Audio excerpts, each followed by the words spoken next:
So hello student, welcome to quest picks. इस video के अंदर हम प्रोजेक्टाइल के अंदर जो सेम रेंज की कंडीशंस होती हैं उनको एक बार डिस्कस करते हैं और फिर उससे उसके फैक्ट को समझेंगे और उससे रिलेटेड जो सवाल आ रखा है जेईई मेंस में उसकी भी बात करेंगे। तो देखिए ध्यान से, जब भी हम सेम रेंज की बात कर रहे हैं तो जो स्पीड है उसके अंदर हम कोई चेंज नहीं मान रहे। तो सबसे first condition that is what you, जो स्पीड है यू इज वॉट सेम।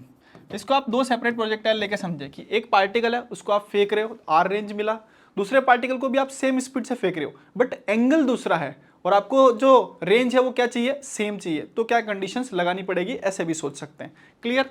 या इसको दूसरे तरीके से ऐसा भी सोचा जा सकता है कि एक पार्टिकल को फेंका किसी पर्टिकुलर एंगल पे और आपको रेंज मिली, उसी पार्टिकल को सेम स्पीड से बट दूसरे एंगल ऑफ प्रोजेक्शन पे फेंके कि अपन को स्पीड जो मिले वो क्या मिले, सेम मिले। तो उसके लिए कुछ पॉइंट्स हैं, पॉइंट्स को देखें ध्यान से। पहला point, if angle of projection is theta और 90 minus theta then horizontal range is what, same. या हॉरिजॉन्टल के साथ जो एंगल बन रहा है, अगर पहले केस में बन रहा है थीटा और दूसरे केस में बन रहा है 90 माइनस थीटा, तो दोनों केस में जो आपको रेंज मिलेगी वो क्या मिलेगी, सेम। अगर मान लो थीटा की वैल्यू मैं ले लेता हूँ, लेट अस सपोज 30 डिग्री, कितनी ले लेता हूँ, 30 डिग्री। तो जब मैंने पार्टिकल को 30 डिग्री एंगल पे फेंका तो रेंज मिली मुझे आर।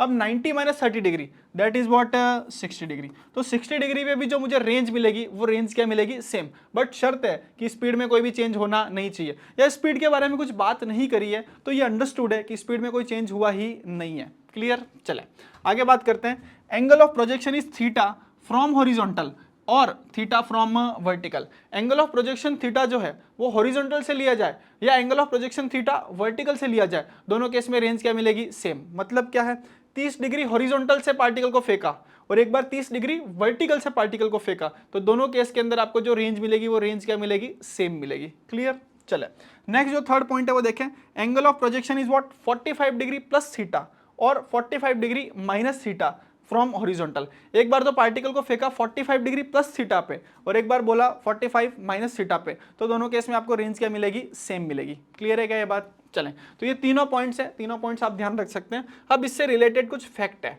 फैक्ट क्या है देखें ध्यान से। पहला पार्टिकल है, जिस पार्टिकल को मैंने एंगल ऑफ प्रोजेक्शन दिया है लेट सपोज थीटा, और दूसरा पार्टिकल है उसको मैंने एंगल ऑफ प्रोजेक्शन दिया है लेट सपोज 90 माइनस थीटा। उसको एंगल ऑफ प्रोजेक्शन कितना दिया है, 90 माइनस थीटा, और जो रेंज आई है वो रेंज कितनी आई है, आर। लेकिन टाइम ऑफ फ्लाइट दोनों के डिफरेंट है। पहले वाले का टाइम ऑफ फ्लाइट है लेट सपोज t1 और दूसरे वाले का टाइम ऑफ फ्लाइट कितना है, t2। हाइट अचीव की बात करें तो पहले वाले ने जो हाइट अचीव करी है दैट इज व्हाट, h1। दूसरे वाले ने जो हाइट अचीव करी है वो कितनी करी है, h2। तो देखिए ध्यान से, पहले वाले का time 2u sin theta by g, angle of projection is what, theta. दूसरे केस में जो थीटा रहेगा वो थीटा नहीं होगा, कितना हो जाएगा, 90 माइनस थीटा। कितना हो जाएगा, 90 माइनस थीटा। तो क्या चलेगा formula, 2u sin 90 minus theta divided by g, and sin 90 minus theta क्या हो जाएगा, cos थीटा। तो ये टाइम निकल के आ गया दोनों केस में। हाइट की बात करें तो हाइट का फॉर्मूला यहाँ पे क्या चलेगा, u square sine square theta divide by 2g, और यहाँ पे क्या चलेगा, u square cos square theta divided by 2g। Clear?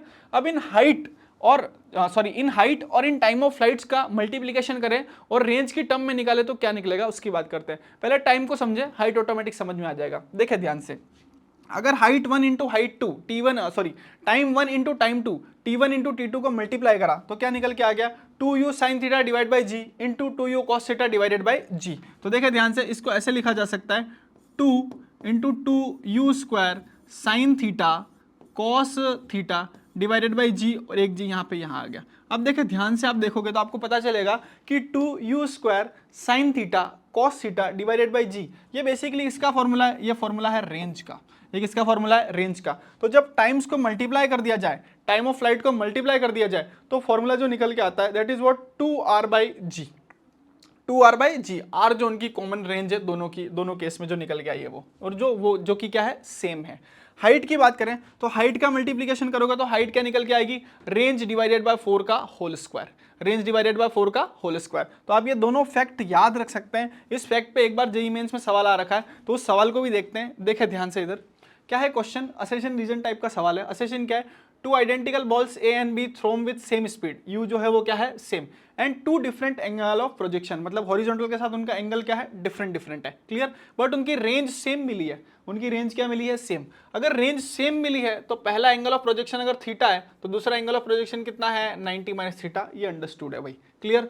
If A and B reaches at the maximum height h1 and h2, उन्होंने जो मैक्सिमम हाइट अटेंड करी है that is what h1 by h2, तो ये r और उनकी height के बीच में रिलेशन है। तो इसको सिंपली अपन यहाँ से कैलकुलेट कर सकते हैं या यहाँ से समझ सकते हैं कि देखो भाई हाइट h1 h2 और रेंज सेम है, तो क्या कंडीशन लग रही थी, h1 into h2 equal to what, r by 4 का होल स्क्वायर। तो इस चीज को यहाँ लिख सकते हैं, तो h1 by h2 equal to what, r by 4 का होल स्क्वायर।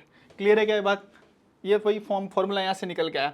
नाउ हमें क्या देखना है कि रेंज को एक्साइट करना है, तो देखिए सॉरी h1 इंटू h2 था, h1 into h2, h1 into h2 that is equal to what, r by 4 का whole square, clear. h1 divide by h2 नहीं, रूट ले लेंगे, इधर क्या आएगा, h1 डॉट h2 का रूट, यहाँ पे आ गया 4 और ये क्या निकल के आ गई, रेंज। तो ये बात तो सही है, अगर रेंज सेम मिल रही है, रेंज क्या मिल रही है, सेम, और angle of projection different different है, तो ये कंडीशन चलेगी r equal to 4 under root h1 h2।